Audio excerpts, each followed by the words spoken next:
Bismillahirrahmanirrahim. Assalamualaikum warahmatullahi wabarakatuh. Alhamdulillahirabbil alamin. Wa bihi nasta'inu ala umuri dunya waddin. Wala haula wala quwwata illa billahil aliyyil azim. Allahumma shalli wa sallim wa barik ala nabiyyina Muhammadin wa ala alihi wa ashabihi wa man tabi'ahum bi ihsanin ila yaumiddin. Amma ba'd. Teman-teman sekalian yang senantiasa dirahmati oleh Allah Subhanahu wa taala, materi ini saya sampaikan kepada jamaah tahsin Masjid Al-Muttaqin Nganjuk ya, yang di pelajaran yang lalu saya belum sempat untuk menyampaikan atau menampilkan materinya dalam berupa slide ya, karena memang ada kendala teknis dari komputer saya, yaitu menyampaikan terkait dengan masalah atau tentang hal materi makharijul huruf ya. Makharijul huruf. Baik, kita masuk kepada materi tentang makharijul huruf. Yang pertama adalah pengertian al-makharij. Al-makharij itu merupakan jamak dari kata al-makhraj ya, yang artinya tempat keluar. Sedangkan al-huruf itu merupakan jamak dari al-harf, yaitu suara yang bersandar pada tempat keluarnya. Ia merupakan susunan terkecil, ya, susunan terkecil di dalam Al-Quran. Teman-teman sekalian, makharijul huruf itu terbagi menjadi dua, yaitu muhaqqaq dan muqaddar ya. Yang muhaqqaq itu maksudnya adalah bersandar pada bagian tertentu dari makhraj, baik itu al-halq, al-lisan atau asyafatan. Halq ini tenggorokan, lisan itu adalah lidah, sedangkan syafatan adalah bibir. Sedangkan yang muqaddar itu maksudnya adalah tidak bersandar pada bagian tertentu. Makhraj ini disebut sebagai ada dua, yaitu al-jauf dan al-khaysum. Al-jauf itu terdiri dari rongga mulut dan rongga tenggorokan, sedangkan al-khaysum itu adalah di rongga hidung. Lalu kemudian ini kita lihat gambarnya. Gambarnya ini dua bibir di sini yang disebut sebagai syafatan. Terus kemudian lidah ini disebut sebagai lisan. Ini al-jauf, rongga mulut dan tenggorokan. Kemudian ini al-halq, tenggorokan, dan yang terakhir ini adalah al-khaysum, yang letaknya di sini.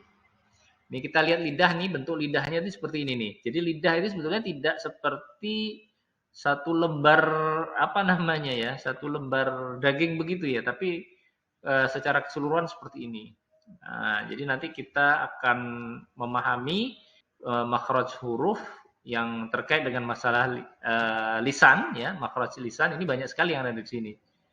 Ya, bentuknya seperti ini. Ini yang ujung lidahnya ini bagian tengah, ini bagian pangkal daripada lidah ya.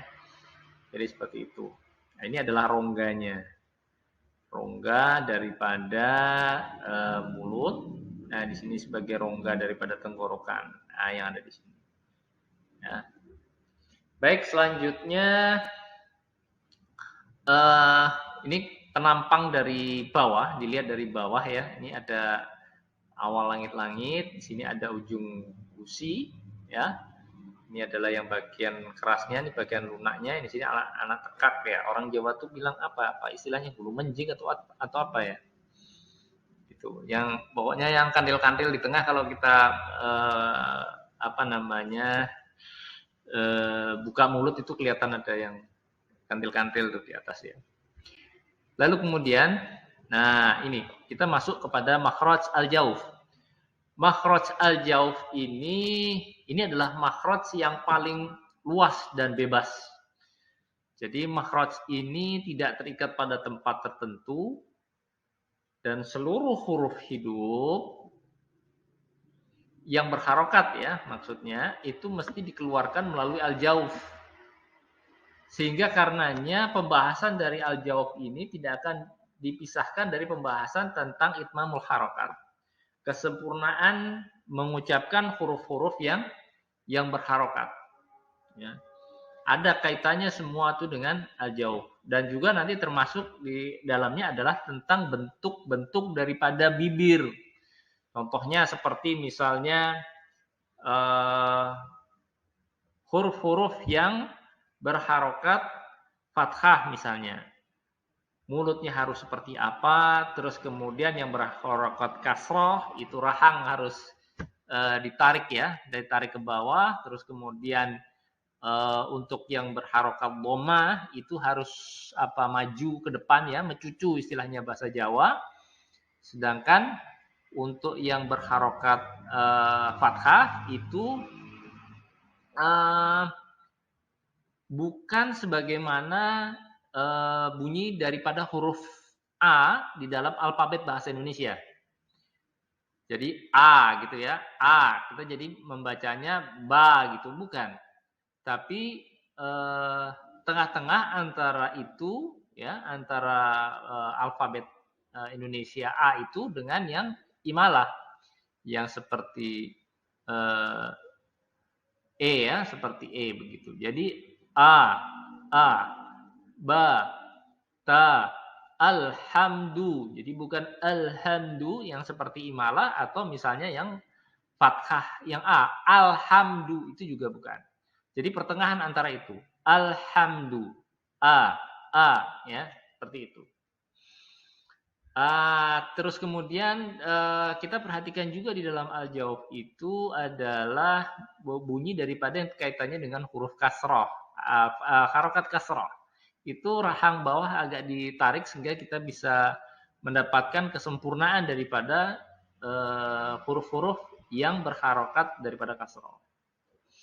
Teman-teman sekalian, al-jawf ini merupakan ruang kosong di sepanjang tenggorokan sampai dengan mulut. Nah ini, mulai dari tenggorokan sini, terus kemudian sampai dengan di rongga mulut. Nah ini merupakan sebagai makhraj daripada huruf mad juga, ya. Mad yaitu alif yang didahului huruf yang berharokat fathah. Contoh bacaan qala. Nah di antara qaf dan lam ini ada alif yang berfungsi sebagai huruf madiyah. Jadi kalau kita baca seperti mad asli atau mad tabi'i. Kemudian al-wawu. Huruf wawu yang didahului huruf yang berharokat dhammah. Contoh yaqulu. Yaqulu ya. Kemudian ya yang didahului huruf yang berharokat kasroh, maka contohnya seperti kila. Kila. Ini kita lihat rahangnya kita tarik ke bawah gitu ya. Lalu kemudian teman-teman untuk makhraj al-halq ya atau disebut tenggorokan. Nah ini kita lihat. Ini kaitannya adalah ini ruang daripada tenggorokan tuh ini. Mulai ini kalau kita lihat orang Jawa di sini kan ada gulu menjing ya di sini ya. Nah di sini kan letaknya gulu menjing ada di sini. Nah ini mulai dari sini kita bisa merasakan berbagai huruf-huruf yang terkait dengan ini itu kita lihat posisinya. Nah ini disebut sebagai tenggorokan bagian bawah atau aqsal halq ya. Ini disebut sebagai tenggorokan bagian tengah atau wasatul halq. Ini disebut sebagai tenggorokan bagian atas adnal halq ya. Jadi kalau kita lihat apa sih huruf yang keluar dari bagian atas, ini kaitannya dengan huruf ghain dan huruf kha. Nih, ghain dan kha keluar dari sini. Terus kemudian yang kedua, di bagian tengah apa hurufnya? Ada huruf ain dan ha. Jadi ini satu makhraj. Ha dan ain adalah huruf yang keluar dari wasatul khalq. Terus kemudian apa huruf yang keluar dari tenggorokan bagian bawah ya? Maka kita akan menemukan hamzah dan ha. H atau orang kita sering bilangnya sebagai H besar gitu ya. H ya, tenggorokan bagian bawah. Lalu kemudian kita lihat perbandingan makhraj alif, alya, maddiyah dan wawu maddiyah. Nah, ini alif dari sini dari tenggorokan bagian bawah. Ya. Ba, a, ta, sa, lalu kemudian yang ya. Nah, ini kita lihat di sini nanti. Untuk ya dan wawu kita lihat sih. Ada dua tempat yang harus kita perhatikan, yaitu di tenggorokan ini dan juga di bibir. Nanti bibirnya agak kita tarik. Kalau wawu sama juga di bagian tenggorokan bagian bawah sini, ya. Lalu kemudian bibirnya kita majukan. Kita lanjutkan. Terus kemudian al-halq itu terdiri dari 6 huruf. Ada ha dan hamzah, ada tenggorokan bagian tengah, ada ain dan ha, kemudian tenggorokan bagian atas atau adnal khalq, ada ghain dan ada kha. Kha ya, coba dirasa-rasakan. Lalu kemudian alisan atau lidah. Untuk pembahasan tentang makharijul makhraj al-lisan, maka kita akan perhatikan ada taraful lisan, ada ujung bagian ujung daripada lidah, ada bagian tengahnya, ada pangkal lidahnya, ada bagian belakang. Ya, seperti itu. Nah, terus kemudian ini nanti macam-macam gigi ya, nanti supaya kita membedakan bagian mana huruf-huruf yang berkaitan, bersentuhan dengan gigi. Contohnya misalnya lam. Lam kalau di dalam matan Ibnu Jazariyah itu ada 8 gigi yang bersinggungan dengan huruf lam. La, la, la. Nah, kita coba di sini. La, ya. Lalu kemudian selanjutnya adalah ini ada huruf-huruf yang berkaitan dengan lidah atau lisan. Ada pangkal lidah, ada tengah lidah, ada tepi lidah, ada ujung lidah. Ya, jadi pangkal lidah atau kita mulai dari ujung lah. Dari ujung lidah ini ada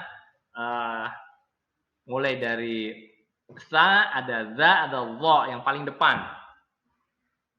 Terus kemudian agak mundur ke belakang, ada so, ada za, ada sa.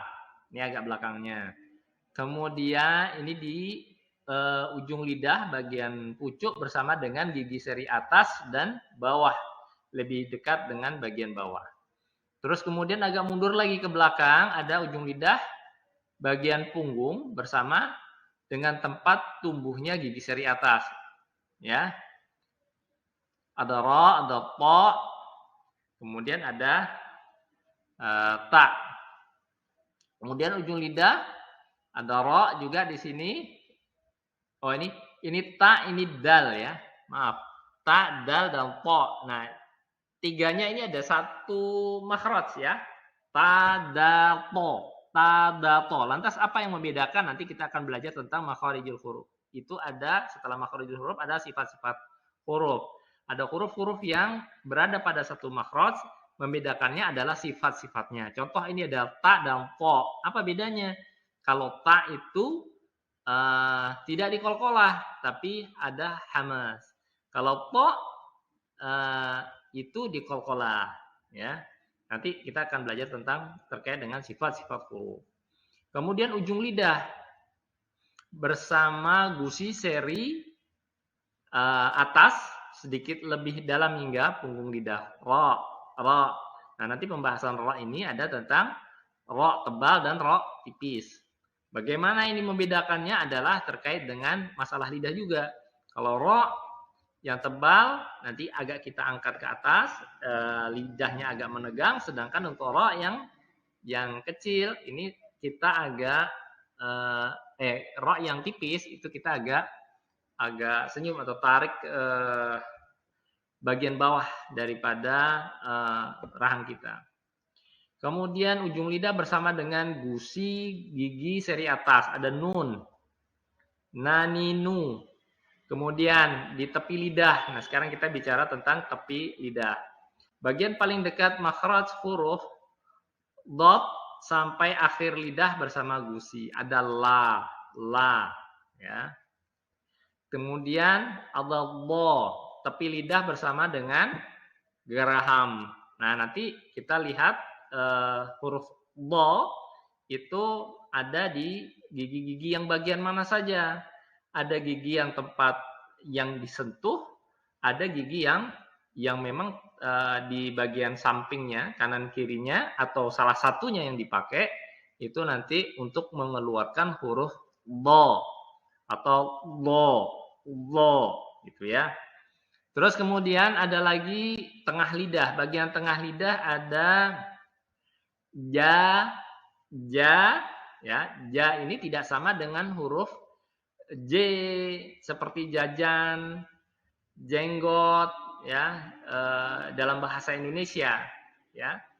Kalau bahasa Indonesia J-nya itu agak maju ke depan, sedangkan kalau di dalam bahasa Arab itu huruf jim itu agak mundur naik ke atas sedikit.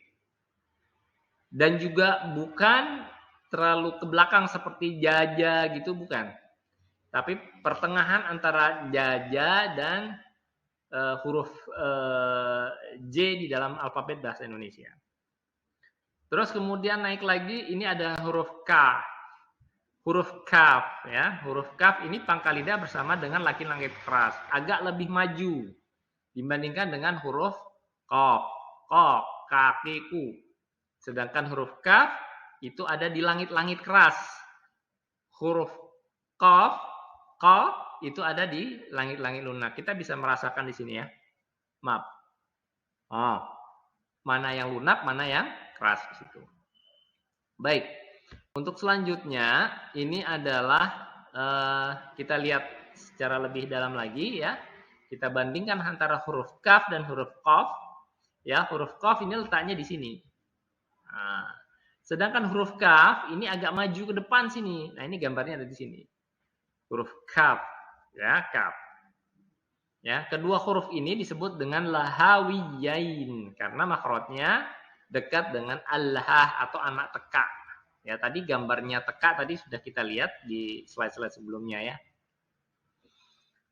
Lalu kemudian yang juga bagian daripada alisan kita lihat ini sya, sifatnya tafashi. Sya di sini ya.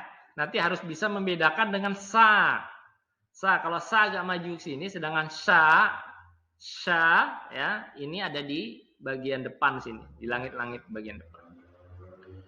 Lalu kemudian ada huruf ja, nah ini seperti saya bilang tadi, ja. Kemudian ada ya, jaya, sama, ya, sama. Ini hati-hati. Sebetulnya yang saya sering dengar itu adalah watini wayaitun, watini wazaitun, ya. Ini hati-hati. Ini terkait dengan tempat keluarnya ya. Jangan sampai salah. Jadi ada penekanannya kalau untuk za. Ya, ini huruf ya di sini. Letaknya di sini gambar. Lalu kemudian ini hafatul lisan, tepi lidah makhraj dhad. Nah, ini istimewanya dari satu huruf ini dhad, kita lihat ini area sentuh atau area yang menempel, sedangkan ini area tekannya di sini, di kanan kiri. Ini dari penampang dilihat dari bawah, ini area tekan. Ini area tekan, di sini area yang menempel. Nah, ini butuh latihan ya.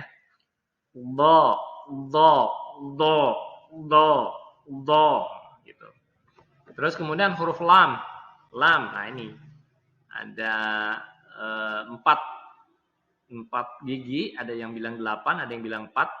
Itu huruf lam di sini. La ya. Lalu kemudian huruf nun ada di sini. Nah, ya. Terus kemudian huruf ra, ra, ra, ra. Nanti ada ra tebal dan ra tipis. Kemudian di sini ada huruf bo, bo, ya. Terus kemudian di sini ada huruf ta dan dal. Dia ta dan dal ini satu makhraj. Ya, nanti di sifat-sifatnya yang membedakannya. Lalu kemudian ini huruf sad, so, so. Di sini bentuk lidahnya seperti ini. Ini agak di bagian tengah lidah, ini agak ada rongga di situ. So, so. Ini termasuk huruf-huruf yang harus dibaca dengan tebal. So, so. Di ujung lidahnya sama, sentuhannya ini hampir sama ini dengan huruf sa. Tapi sa bukan merupakan huruf daripada isti'la atau bahkan itbaq, sedangkan so termasuk daripada huruf-huruf yang mempunyai sifat isti'la dan itbaq, sehingga menjadikan huruf ini dibaca dengan tebal. Sedangkan sa dan na itu dibaca dengan tipis. Oh, ini za ya. Za. Sa dan za. Sa, za. Sa, za. Sa, za. Sa, za. Ini makhrajnya sama. Tempat keluarnya sama. Za, sa, za, sa. Ya. Seperti itu. Kemudian huruf wa, huruf dzal, dan huruf ta. Ya. Di sini tempatnya. Agak maju ke depan di bagian ujung lidah. Keluar dari ujung lidah bagian punggung bersama dengan ujung gigi seri atas. Lalu kemudian syafatan. Ada 4 huruf yang terkait dengan syafatan atau 2 bibir, yaitu fa, wa, ba, dan ma. Ya. Alfa, al-wawu, al-ba, dan al-mim. Ada 4. Ini adalah huruf-huruf yang terkait dengan bibir. Selain daripada huruf 4 ini, maka tidak boleh ikut beraktivitas. Ya, makhraj yang lain tidak boleh, huruf-huruf yang lain tidak boleh ikut beraktivitas bibirnya. Ya, seperti itu. Terus kemudian yang terakhir adalah al-khaysum. Al-khaysum ini keluar dari rongga hidung dan cuman 2 hurufnya, yaitu merupakan huruf-huruf gunnah. Ya, contohnya yaitu huruf nun dan huruf mim. Ya, kita bisa rasakan ketika kita membaca Al-Qur'an itu tersangkut atau tidak daripada huruf al-khaysum ini, itu dengan cara memencet hidung kita. Misalnya Ar-Rahmanir Rahim. Nah, ini nggak boleh seperti itu. Karena masuk huruf ya, yang khim yang terakhir, huruf ha, ya, ha dan ya-nya bukan huruf al-khaysum. Ar-Rahmanir Rahim. Nah, ini tidak kena. Baru setelah sampai huruf mimnya Ar-Rahmanir Rahim. Nah, itu boleh. Bunyi enggak al-khaysumnya harus masuk bahkan, ya. Seperti itu. Jadi demikian teman-teman sekalian, terutama jamaah Masjid Al-Muttaqin terkait materi yang membahas tentang al-makharijul huruf. Kalau di dalam buku atau kitab Matan Jazariyah disebutkan makharijul hurufi 17, bahwa makharijul huruf itu ada 17. Maka yang dimaksud dengan 17, ya kalau dibahas ini kan ada 5, itu adalah termasuk daripada cabang-cabangnya. Yaitu seperti kalau al-halq terbagi menjadi misalnya adanal halq, wasatul halq yang tenggorokan bagian tengah, dan aqsal halq yang bagian pangkal. Jadi demikian teman-teman sekalian, semoga bermanfaat apa yang disampaikan. Kurang lebihnya mohon maaf. Billahi taufiq wal hidayah. Assalamualaikum warahmatullahi wabarakatuh.